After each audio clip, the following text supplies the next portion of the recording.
Global ਹਿਸਟੋਰੀਕਾਜ਼ lecture series ਵਿੱਚ ਤੁਹਾਡਾ ਸਵਾਗਤ ਹੈ।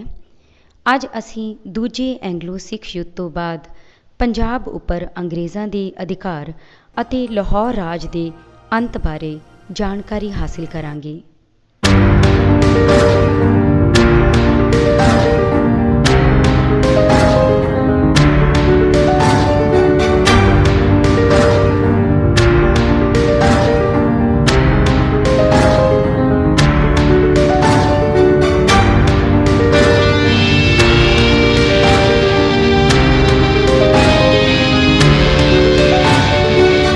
ਧੋਖੇ ਨਾਲ ਜਿੱਤੇ ਪਹਿਲੇ ਐਂਗਲੋ ਸਿੱਖ ਯੁੱਧ ਤੋਂ ਬਾਅਦ ਪੰਜਾਬ ਉੱਤੇ ਸਿੱਧਾ ਕਬਜ਼ਾ ਕਰਨਾ ਸੌਖੀ ਗੱਲ ਨਹੀਂ ਸੀ। ਸਿੱਖ ਭਾਵੇਂ ਲਾਲ ਸਿੰਘ ਅਤੇ ਤੇਜ ਸਿੰਘ ਜਿਹੇ ਆਪਣੇ ਵਿਸ਼ਵਾਸਘਾਤੀ ਆਗੂਆਂ ਕਾਰਨ ਹਾਰ ਚੁੱਕੇ ਸਨ, ਪਰ ਆਪਣੀ ਆਜ਼ਾਦੀ ਲਈ ਖੰਡਾ ਖੜਕਾਉਣ ਅਤੇ ਜਾਨ ਵਾਰਨ ਲਈ ਹਾਲੇ ਵੀ ਤਿਆਰ ਸਨ। ਈਸਟ ਇੰਡੀਆ ਕੰਪਨੀ ਦਾ ਗਵਰਨਰ ਜਨਰਲ ਹੈਨਰੀ ਹਾਰਡਿੰਗ ਚਾਹੁੰਦਾ ਸੀ ਕਿ ਪੰਜਾਬ ਉੱਤੇ ਕਬਜ਼ਾ ਕਰ ਲਿਆ ਜਾਵੇ। ਇਸ ਲਈ ਪਹਿਲਾਂ ਪੰਜਾਬ ਨੂੰ ਪੂਰੀ ਤਰ੍ਹਾਂ ਕਮਜ਼ੋਰ ਕਰਨਾ ਬਹੁਤ ਜ਼ਰੂਰੀ ਸੀ ਅਤੇ ਲਾਹੌਰ ਦੀਆਂ ਸੰਧੀਆਂ ਰਾਹੀਂ ਇਸ ਕੰਮ ਦੀ ਸ਼ੁਰੂਆਤ ਵੀ ਹੋ ਚੁੱਕੀ ਸੀ। ਇਸੇ ਮਕਸਦ ਨਾਲ ਜੌਨ ਲਾਰੈਂਸ ਨੂੰ ਸਤਲੁਜ ਪਾਰ ਦੇ ਇਲਾਕਿਆਂ ਵਿੱਚ ਉੱਚ ਪ੍ਰਬੰਧ ਲਈ ਭੇਜਿਆ ਗਿਆ।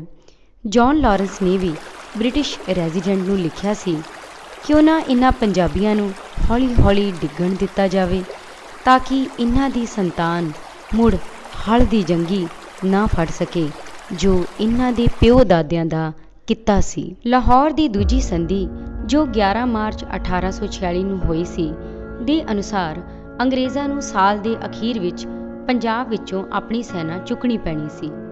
ਇਸ ਲਈ ਅੰਗਰੇਜ਼ਾਂ ਨੇ ਪੰਜਾਬ ਦੇ ਨਵੇਂ ਰਾਜ ਪ੍ਰਬੰਧ ਬਾਰੇ ਮੁੜ ਸੋਚਣਾ ਸ਼ੁਰੂ ਕਰ ਦਿੱਤਾ। 16 ਦਸੰਬਰ 1846 ਈਸਵੀ ਵਿੱਚ ਭੈਰੋਵਾਲ ਦੀ ਸੰਧੀ ਹੋਈ, ਜਿਸ ਦੇ ਅਨੁਸਾਰ ਲਾਹੌਰ ਵਿੱਚ ਹੈਨਰੀ ਲਾਰੈਂਸ ਨੂੰ ਬ੍ਰਿਟਿਸ਼ ਰੈਜ਼ੀਡੈਂਟ ਨਿਯੁਕਤ ਕਰ ਦਿੱਤਾ ਗਿਆ। ਉਸ ਨੂੰ ਲਾਹੌਰ ਰਾਜ ਦੇ ਅੰਦਰੂਨੀ ਸ਼ਾਸਨ ਪ੍ਰਬੰਧ ਅਤੇ ਵਿਦੇਸ਼ੀ ਮਾਮਲਿਆਂ ਵਿੱਚ ਅਸੀਮ ਅਧਿਕਾਰ ਦਿੱਤੇ ਗਏ, ਉਹ ਵੀ ਮਹਾਰਾਣੀ ਜਿੰਦਾ ਤੋਂ ਬਿਨਾਂ ਸਲਾਹ ਕੀਤੇ। ਰੈਜ਼ੀਡੈਂਟ ਨੂੰ ਸਲਾਹ ਦੇਣ ਲਈ 8 ਸਿੱਖ ਸਰਦਾਰਾਂ ਦੀ ਇੱਕ ਕੌਂਸਲ ਆਫ ਰੀਜੈਂਸੀ ਵੀ ਬਣਾ ਦਿੱਤੀ ਗਈ। ਮਹਾਰਾਜਾ ਰਣਜੀਤ ਸਿੰਘ ਦੇ ਸਭ ਤੋਂ ਛੋਟੇ ਪੁੱਤਰ ਦਲੀਪ ਸਿੰਘ ਦੀ ਮਾਤਾ ਮਹਾਰਾਣੀ ਜਿੰਦਾ ਨੂੰ ਸਾਲਾਨਾ ਪੈਨਸ਼ਨ ਦੇ ਬਦਲੇ ਪ੍ਰਸ਼ਾਸਨ ਵਿੱਚੋਂ ਬਾਹਰ ਕੱਢ ਦਿੱਤਾ ਗਿਆ। ਇਸ ਵਿੱਚ ਕਿਹਾ ਗਿਆ ਕਿ ਜਦੋਂ ਤੱਕ ਮਹਾਰਾਜਾ ਦਲੀਪ ਸਿੰਘ ਬਾਲਗ ਨਹੀਂ ਹੁੰਦਾ ਅਜਿਹਾ ਪ੍ਰਬੰਧ ਜਾਰੀ ਰਹੇਗਾ ਅਤੇ 4 ਸਤੰਬਰ 1854 ਨੂੰ ਮਹਾਰਾਜਾ ਦਲੀਪ ਸਿੰਘ ਨੂੰ ਸਾਰਾ ਪ੍ਰਸ਼ਾਸਨ ਸੌਂਪ ਦਿੱਤਾ ਜਾਵੇਗਾ। ਮਹਾਰਾਣੀ ਜਿੰਦਾ ਅੰਗਰੇਜ਼ਾਂ ਦੀਆਂ ਚਾਲਾਂ ਨੂੰ ਚੰਗੀ ਤਰ੍ਹਾਂ ਸਮਝਦੀ ਸੀ, ਇਸ ਲਈ ਛੇਤੀ ਹੀ ਮਹਾਰਾਣੀ ਜਿੰਦਾ ਨੂੰ ਲਾਹੌਰ ਦੇ ਸੰਮਣ ਬੁਰਜ 'ਤੇ ਨਜ਼ਰਬੰਦ ਕਰ ਦਿੱਤਾ ਗਿਆ। ਉਸ ਦੀ ਪੈਨਸ਼ਨ 1.5 ਲੱਖ ਰੁਪਏ ਸਾਲਾਨਾ ਕਰ ਦਿੱਤੀ ਗਈ। ਮਹਾਰਾਣੀ ਨੇ ਆਪਣੀ ਚਿੱਠੀ ਵਿੱਚ ਰੈਜ਼ੀਡੈਂਟ ਨੂੰ ਆਪਣੇ ਅਤੇ ਆਪਣੇ ਪੁੱਤਰ ਨਾਲ ਹੋ ਰਹੇ ਅਨਿਆਂ ਅਤੇ ਪੈਨਸ਼ਨ ਨਾ ਮਿਲਣ ਦੀ ਤਕਰੀਰ ਕੀਤੀ ਅਤੇ ਲਿਖਿਆ, ਅਸਾਂ ਆਪਣਾ ਸਿਰ ਤੁਹਾਡੇ ਹਵਾਲੇ ਕੀਤਾ ਸੀ, ਪਰ ਤੁਸਾਂ ਨਿਮਕ ਹਰਾਮਾਂ ਦੇ ਪੈਰਾਂ ਵਿੱਚ ਰੋਲ ਦਿੱਤਾ ਸੂ। ਮਹਾਰਾਣੀ ਜਿੰਦਾ ਨੇ ਅੰਗਰੇਜ਼ਾਂ ਦੀ ਬਦਨੀਅਤੀ ਨੂੰ ਸਪਸ਼ਟ ਕਰਦਿਆਂ ਇਹ ਵੀ ਲਿਖਿਆ ਸੀ, ਤੁਸੀਂ ਗੁੱਜੇ ਰਾਜ ਕਿਉਂ ਸਾਂਭਦੇ ਹੋ, ਜ਼ਾਹਰਾ ਕਿਉਂ ਨਹੀਂ ਕਰਦੇ। ਜਿੰਦਾ ਦੀ ਗੱਲ 'ਤੇ ਵਿਚਾਰ ਕਰਨ ਦੀ ਥਾਂ ਉਸ ਨੂੰ ਤੇਜ ਸਿੰਘ ਦੇ ਕਤਲ ਦੀ ਸਾਜ਼ਿਸ਼ ਦੇ ਆਰੋਪ ਵਿੱਚ ਸ਼ੇਖੂਪੁਰਾ ਭੇਜ ਦਿੱਤਾ ਗਿਆ। ਪੈਨਸ਼ਨ ਵੀ 48,000 ਰੁਪਏ ਕਰ ਦਿੱਤੀ ਗਈ। ਆਪਣੇ ਪੁੱਤਰ ਦੇ ਵਿਛੋੜੇ ਵਿੱਚ ਜਿੰਦਾ ਨੇ 2 ਚਿੱਠੀਆਂ ਜੌਨ ਲਾਰੈਂਸ ਨੂੰ ਲਿਖੀਆਂ, ਪਰ ਇਨਸਾਫ ਨਾ ਮਿਲਿਆ। ਉਲਟਾ ਕਈ ਸਰਦਾਰਾਂ ਨਾਲ ਮਿਲ ਕੇ ਅੰਗਰੇਜ਼ਾਂ ਵਿਰੁੱਧ ਸਾਜ਼ਿਸ਼ਾਂ ਕਰਨ, ਮੁਲਤਾਨ ਵਿੱਚ ਵਿਦਰੋਹ ਅਤੇ 2 ਅੰਗਰੇਜ਼ ਅਫਸਰਾਂ ਦੇ ਕਤਲ ਦਾ ਜ਼ਿੰਮਾ ਵੀ ਮਹਾਰਾਣੀ 'ਤੇ ਪਾ ਕੇ ਦੇਸ਼ ਦਰੋਹ ਦੇ ਆਰੋਪ ਵਿੱਚ ਪੰਜਾਬ ਤੋਂ ਬਾਹਰ ਬਨਾਰਸ ਭੇਜ ਦਿੱਤਾ ਗਿਆ। ਹੁਣ ਪੈਨਸ਼ਨ ਵੀ ਘਟਾ ਕੇ 12,000 ਰੁਪਏ ਕਰ ਦਿੱਤੀ ਗਈ। ਪਹਿਲੇ ਐਂਗਲੋ ਸਿੱਖ ਯੁੱਧ ਤੋਂ ਬਾਅਦ ਗੱਦਾਰ ਪ੍ਰਧਾਨ ਮੰਤਰੀ ਲਾਲ ਸਿੰਘ ਨੂੰ ਪੰਜਾਬ ਦਾ ਵਜ਼ੀਰ ਬਣਾ ਦਿੱਤਾ ਗਿਆ, ਤਾਂ ਉਸਨੇ ਲਾਹੌਰ ਦੀ ਸੰਧੀ ਅਨੁਸਾਰ ਇੱਕ ਹੋਰ ਗੱਦਾਰ ਗੁਲਾਬ ਸਿੰਘ, ਜਿਸ ਨੂੰ ਅੰਗਰੇਜ਼ਾਂ ਨੇ ਮਹਾਰਾਜਾ ਦਾ ਖਿਤਾਬ ਦਿੱਤਾ ਸੀ, ਨੂੰ ਕਸ਼ਮੀਰ ਦੇਣ ਸੰਬੰਧੀ ਅੱਖਾਂ ਫੇਰ ਲਈਆਂ। ਉਸਨੇ ਕਸ਼ਮੀਰ ਦੇ ਨਾਜ਼ਮ ਸ਼ੇਖ ਇਮਾਮਦੀਨ ਨੂੰ ਉਕਸਾਇਆ ਕਿ ਕਸ਼ਮੀਰ ਨਵੇਂ ਮਹਾਰਾਜਾ ਗੁਲਾਬ ਸਿੰਘ ਦੇ ਹਵਾਲੇ ਨਾ ਕਰੇ। ਹੈਨਰੀ ਲਾਰੈਂਸ ਫੌਜ ਲੈ ਕੇ ਖੁਦ ਕਸ਼ਮੀਰ ਪਹੁੰਚਿਆ ਅਤੇ ਗੁਲਾਬ ਸਿੰਘ ਨੂੰ ਕਬਜ਼ਾ ਦਿਵਾਇਆ। ਇਮਾਮਦੀਨ ਨੇ ਆਪਣੇ ਆਪ ਨੂੰ ਬੇਕਸੂਰ ਸਾਬਤ ਕਰਨ ਲਈ ਦੱਸਿਆ ਕਿ ਹਜ਼ੂਰ, ਮੈਂ ਤਾਂ ਲਾਲ ਸਿੰਘ ਦੇ ਹੁਕਮਾਂ ਦੀ ਪਾਲਣਾ ਕਰ ਰਿਹਾ ਸੀ। ਗੁੱਸੇ ਵਿੱਚ ਆ ਕੇ ਅੰਗਰੇਜ਼ਾਂ ਨੇ ਲਾਲ ਸਿੰਘ ਉੱਤੇ ਖੁੱਲ੍ਹੀ ਅਦਾਲਤ ਵਿੱਚ ਮੁਕੱਦਮਾ ਚਲਾਇਆ। ਉਸ ਦੀਆਂ ਜਗੀਰਾਂ ਜ਼ਬਤ ਕਰ ਲਈਆਂ ਗਈਆਂ ਅਤੇ ਦੇਸ਼ ਨਿਕਾਲਾ ਦੇ ਕੇ ਉਸ ਨੂੰ ਬਨਾਰਸ ਵਿਖੇ ਨਜ਼ਰਬੰਦ ਕਰ ਦਿੱਤਾ ਗਿਆ। ਬ੍ਰਿਟਿਸ਼ ਰੈਜ਼ੀਡੈਂਟ ਨੇ ਧਨ ਦੀ ਬਚਤ ਕਰਨ ਲਈ ਕਈ ਸਿੱਖ ਸੈਨਿਕਾਂ ਨੂੰ ਨੌਕਰੀ ਤੋਂ ਕੱਢ ਦਿੱਤਾ ਸੀ ਅਤੇ ਕਈ ਸੈਨਿਕਾਂ ਦੀਆਂ ਤਨਖਾਹਾਂ ਘੱਟ ਕਰ ਦਿੱਤੀਆਂ ਸਨ। ਉਸਨੇ ਪੰਜਾਬ ਦੇ ਲੋਕਾਂ ਦੇ ਰੀਤੀ ਰਿਵਾਜਾਂ ਵਿੱਚ ਵੀ ਦਖਲ ਅੰਦਾਜ਼ੀ ਸ਼ੁਰੂ ਕਰ ਦਿੱਤੀ ਸੀ। ਲਾਹੌਰ ਦੀ ਸੰਧੀ ਦੇ ਅਨੁਸਾਰ ਅੰਗਰੇਜ਼ਾਂ ਨੇ ਲਾਹੌਰ ਰਾਜ ਦੇ ਅਤਿਅੰਤ ਉਪਜਾਊ ਇਲਾਕੇ ਵੀ ਲੈ ਲਏ ਸਨ। ਖਾਲਸਾ ਸੈਨਾ ਉਹਨਾਂ ਮਿਹਣਿਆਂ ਤੋਂ ਵੀ ਤੰਗ ਸੀ ਜੋ ਉਹਨਾਂ ਨੂੰ ਪਹਿਲੇ ਐਂਗਲੋ ਸਿੱਖ ਯੁੱਧ ਵਿੱਚ ਹਾਰਨ ਤੋਂ ਬਾਅਦ ਪੰਜਾਬ ਦੀ ਜਨਤਾ ਤੋਂ ਮਿਲ ਰਹੇ ਸਨ। ਸੋ ਸਿੱਖ ਸੈਨਿਕ ਵੀ ਮੌਕਾ ਭਾਲ ਰਹੇ ਸਨ ਕਿ ਅੰਗਰੇਜ਼ਾਂ ਨਾਲ ਮੁੜ ਜੰਗ ਹੋਵੇ ਤਾਂ ਪਿਛਲੀ ਹਾਰ ਦਾ ਬਦਲਾ ਲਈਏ।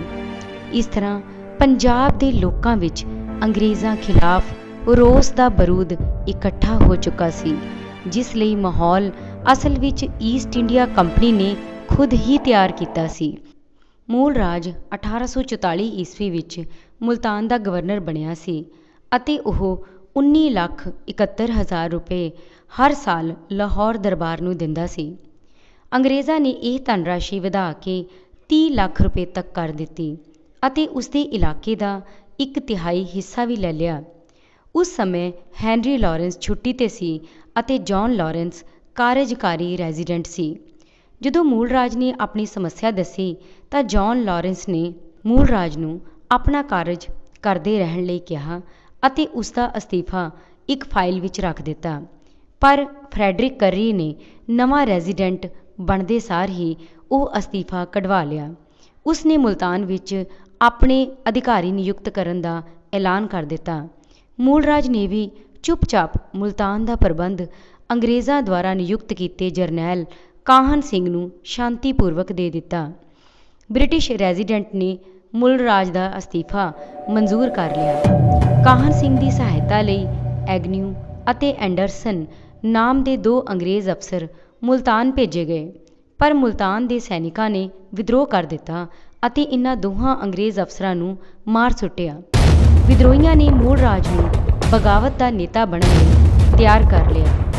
ਬ੍ਰਿਟਿਸ਼ ਰੈਜ਼ੀਡੈਂਟ ਨੇ ਗਵਰਨਰ ਜਨਰਲ ਦੀ ਸਲਾਹ ਨਾਲ ਇਹ ਯੋਜਨਾ ਬਣਾਈ ਕਿ ਮੁਲਤਾਨ ਦੇ ਵਿਦਰੋਹ ਨੂੰ ਜਾਣ-ਬੁੱਝ ਕੇ ਨਾ ਦਬਾਇਆ ਜਾਵੇ ਤਾਂ ਜੋ ਬਹਾਨਾ ਬਣਾਇਆ ਜਾ ਸਕੇ ਕਿ ਪਹਿਲ ਸਿੱਖਾਂ ਨੇ ਕੀਤੀ ਸੀ। ਦੂਜੇ ਪਾਸੇ ਨੌਰੰਗਾਬਾਦ ਦੇ ਸੰਤ ਭਾਈ ਵੀਰ ਸਿੰਘ ਦੀ ਗੱਦੀ 'ਤੇ ਬੈਠੇ ਭਾਈ ਮਹਾਰਾਜ ਸਿੰਘ ਨੇ ਵੀ ਖਾਲਸਾ ਦੇ ਸੁਤੰਤਰ ਰਾਜ ਨੂੰ ਸਮਾਪਤ ਹੋਣ ਤੋਂ ਬਚਾਉਣ ਦਾ ਕੰਮ ਆਪਣੇ ਜ਼ਿੰਮੇ ਲਿਆ। ਉਸਨੇ ਬਹੁਤ ਸਾਰੇ ਪਿੰਡਾਂ ਦਾ ਦੌਰਾ ਕੀਤਾ ਅਤੇ ਲੋਕਾਂ ਵਿੱਚ ਖਾਲਸਾ ਦੇ ਦੁਸ਼ਮਣਾਂ ਵਿਰੁੱਧ ਕਾਰਵਾਈ ਕਰਨ ਦਾ ਪ੍ਰਚਾਰ ਕੀਤਾ। 1848 ਤੱਕ ਹਜ਼ਾਰਾ ਦੇ ਵਿੱਚ ਵੀ ਵਿਦਰੋਹ ਦੇ ਹਾਲਾਤ ਤਿਆਰ ਕੀਤੇ ਜਾ ਰਹੇ ਸਨ, ਜਿੱਥੋਂ ਦਾ ਸ਼ਾਸਕ ਚਤਰ ਸਿੰਘ ਅਟਾਰੀ ਵਾਲਾ ਸੀ। ਚਤਰ ਸਿੰਘ ਦੀ ਪੁੱਤਰੀ ਦੀ ਸਗਾਈ ਮਹਾਰਾਜਾ ਦਲੀਪ ਸਿੰਘ ਨਾਲ ਹੋਈ ਸੀ, ਪਰ ਅੰਗਰੇਜ਼ ਇਸ ਵਿਆਹ ਦੀ ਤਾਰੀਖ ਪੱਕੀ ਨਹੀਂ ਕਰਨ ਦੇ ਰਹੇ ਸਨ। ਉਹ ਜਾਣ-ਬੁੱਝ ਕੇ ਇਸ ਨੂੰ ਟਾਲ ਰਹੇ ਸਨ, ਕਿਉਂਕਿ ਅਟਾਰੀ ਵਾਲੇ ਸਰਦਾਰ ਕਦੇ ਮਹਾਰਾਜਾ ਰਣਜੀਤ ਸਿੰਘ ਦੇ ਵਫਾਦਾਰ ਰਹੇ ਸਨ। ਇਸ ਲਈ ਅੰਗਰੇਜ਼ 2 ਸ਼ਕਤੀਸ਼ਾਲੀ ਪਰਿਵਾਰਾਂ ਨੂੰ ਇੱਕ ਨਹੀਂ ਹੋਣ ਦੇਣਾ ਚਾਹੁੰਦੇ ਸਨ। ਚਤਰ ਸਿੰਘ ਨੂੰ ਰਾਹ ਵਿੱਚੋਂ ਹਟਾਉਣ ਲਈ ਉਸ ਦੇ ਇਲਾਕੇ ਵਿੱਚ ਵਿਦਰੋਹ ਫੈਲਾਉਣ ਦਾ ਫੈਸਲਾ ਕੀਤਾ ਗਿਆ।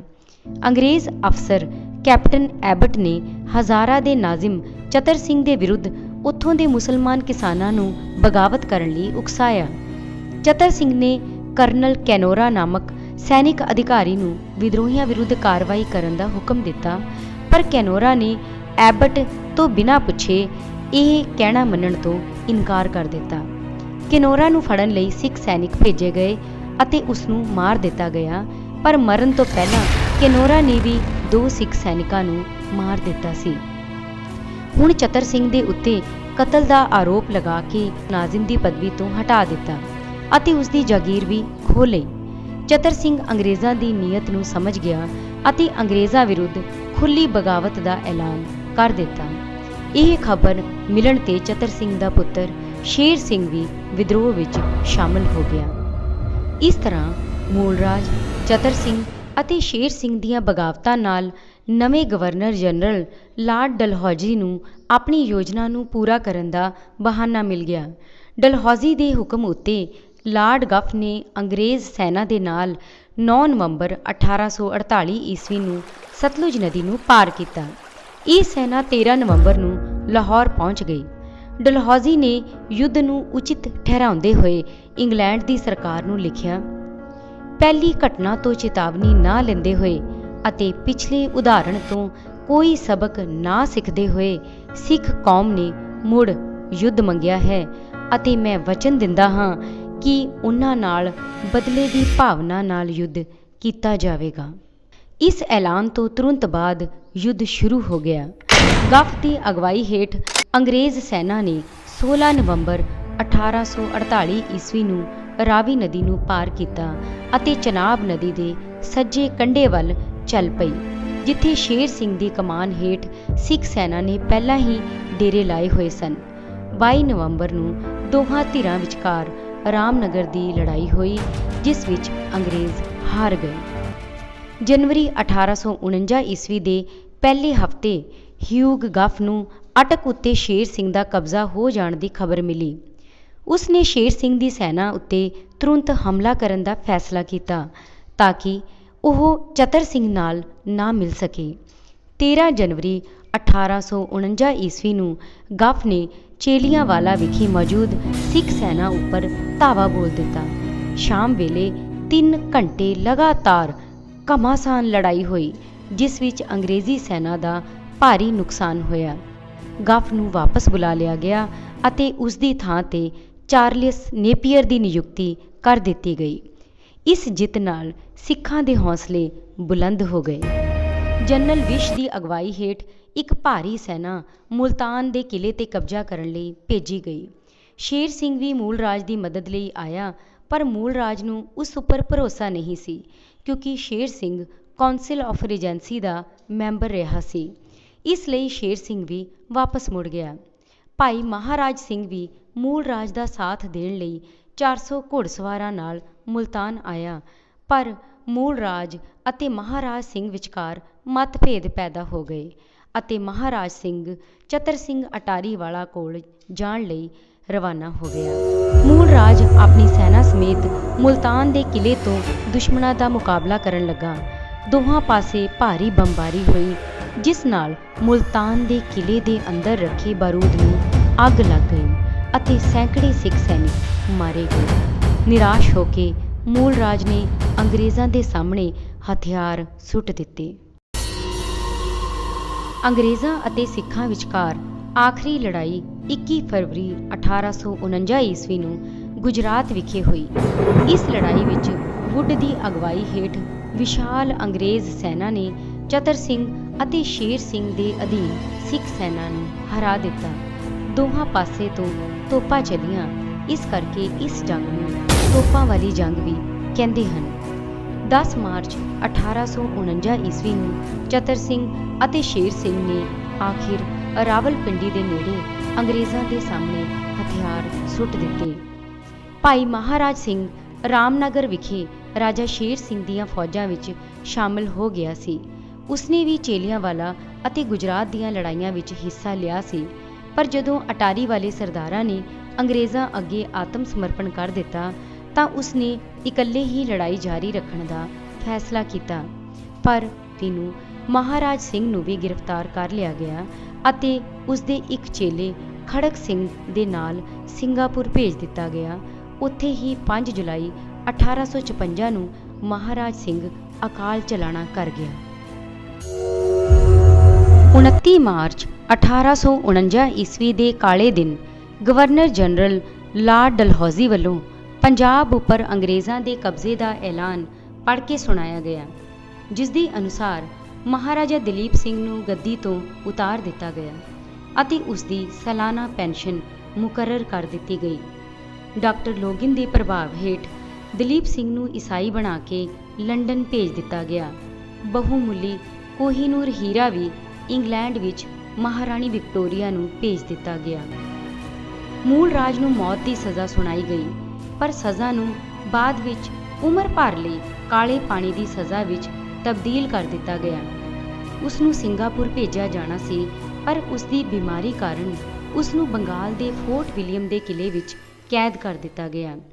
ਬਾਅਦ ਵਿੱਚ ਉਸ ਨੂੰ ਬਨਾਰਸ ਲਿਜਾਇਆ ਜਾਣਾ ਸੀ, ਪਰ 11 ਅਗਸਤ 1851 ਨੂੰ ਬਕਸਰ ਜੇਲ੍ਹ ਵਿੱਚ ਉਸ ਦੀ ਮੌਤ ਹੋ ਗਈ।